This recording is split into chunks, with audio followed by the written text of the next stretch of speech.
SIR का मुद्दा संसद में उठा रहे हैं और चर्चा की मांग कर रहे हैं, लेकिन सरकार ये बार बार कह चुकी है और कई बार कह चुकी है कि एसआईआर की जो प्रक्रिया है वो चुनाव आयोग द्वारा की गई है, सरकार द्वारा नहीं की गई है। चुनाव आयोग को कंट्रोल कौन करता है? चुनाव आयोग को कंट्रोल कौन कर रहा है? सर, एनडीए की मीटिंग में विधान केलं की दोन भाऊ म्हणजे तुम्ही आणि राज ठाकरे, अरे आपण मुंबईत बोलू ना, आपण त्या दोन भावांना घेऊन दोन्ही भाऊ आवश्यकता नाही म्हणजे यापुढे तुम्हाला दुसऱ्या कुठल्या पक्षाची गरज नाही का? 2018 में भी वो चाइना गए थे, उसके बाद 2020 में नहीं वैली में अपने जवान शहीद हुए थे।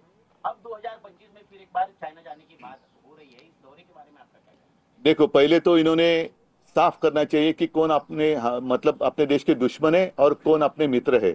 मित्र तो फिलहाल दिखाई नहीं दे रहे हैं। प्रधानमंत्री जी पिछले 10 साल से लगातार पूरा चप्पा चप्पा उन्होंने वो घूमे हैं। दुनिया में आप ऐसी कोई जगह शायद बची नहीं होगी जहां प्रधानमंत्री गए नहीं। लेकिन पाकिस्तान के साथ जो अपना संघर्ष चल रहा है, अब ये बात तो खुलकर सामने आई है कि इसके पीछे चाइना भी है जो पाकिस्तान को मदद कर रहा है। तो चाइना हो या पाकिस्तान हो, हमारा दोस्त है या दुश्मन है? बीच में तो बायकॉट चाइना करके इन्होंने शुरुआत की थी बात। तो अब चाइना में क्यों जा रहे हैं? अब चाइना में क्यों जा रहे हैं? पाकिस्तान हमारा दुश्मन है या नहीं है? फिर पाकिस्तान के साथ क्रिकेट क्यों खेल रहे हैं? अगर पाकिस्तान के साथ क्रिकेट खेल रहे हैं तो वो जो हमारी माता और बहनों का सिंदूर उजाड़ गया, उसके बारे में प्रधानमंत्री जी क्या जवाब देंगे और अमित शाह जी क्या जवाब देंगे?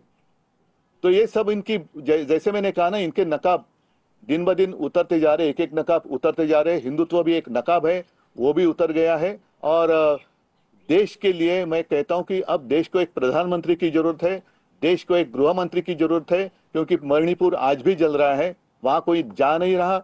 ये तो सिर्फ पार्टियां तोड़ने के पीछे पड़े हैं। परिवार को तोड़ो, पार्टी को तोड़ो, जितने भ्रष्टाचारी है उनको पार्टी में ले लो। तो ये तो पार्टी की बात होगी, देश की नहीं। तो देश के लिए एक मजबूत सरकार की जरूरत है, मजबूत प्रधानमंत्री की जरूरत है, गृह मंत्री, सब, रक्षा मंत्री हो या विदेश मंत्री हो, देश के लिए मंत्री चाहिए। आज एक चाहिए तो आप ऐसी, मैं तो विज्ञापन नहीं दे सकता कि चाहिए करके, लेकिन जब भी कोई आपत्ति आती है तो ये लापता होते हैं। सर, एनडीए की मीटिंग में उन्होंने 11 जी की तारीफ की है, इसके बाद कन्नड समिती, महाराष्ट्र एकीकरण समिती कन्नड सक्ती विरोधात मी त्याच्याबद्दल बोलणार नंतर। सर, ठीक है, थैंक यू। सर, हाल के दिनों में महाराष्ट्र में हिंदी भाषी और मराठी के बीच में जो दिख रहा है, नहीं हो रहा है, कुछ नहीं हो रहा है। ये बीजेपी की साजिश है।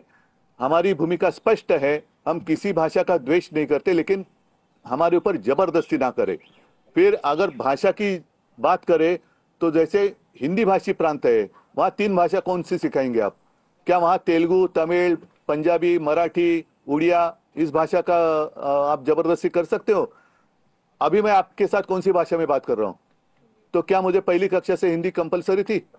हमारे प्रधानमंत्री और गृह मंत्री तो गुजरात से आते हैं, तो भी वो हिंदी अच्छी बात करते हैं। जो अच्छा है वो बातें अच्छी करते हैं, मतलब हिंदी बात अच्छी करते हैं। क्या उनको हिंदी भाषा पहले से कंपलसरी थी?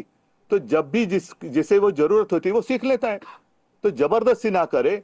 हिंदी भाषा के साथ हमारी कोई दुश्मनी नहीं है, लेकिन हम जबरदस्ती बर्दाश्त नहीं करेंगे। धन्यवाद। Thank you. चलो, जय हिंद, जय महाराष्ट्र। उद्धव ठाकरे यांनी पंतप्रधान नरेंद्र मोदी आणि भाजप सरकारवर निशाणा साधला। निर्णय घेण्यासाठी आम्ही ठाकरे बंधू सक्षम आहोत, असं देखील मनसेसोबतच्या युतीच्या संदर्भात उद्धव ठाकरे यांनी वक्तव्य केलेलं आहे। देशामध्ये अघोषित एनआरसी लागू झालाय का, असा सवाल देखील त्यांनी विचारला। इतकंच नाही तर ट्रम्प देशवासियांची खिल्ली उडवतात, अशा शब्दांमध्ये उद्धव ठाकरे यांनी मोदी सरकारवर हल्लाबोल केला। दिल्लीमध्ये येणाऱ्या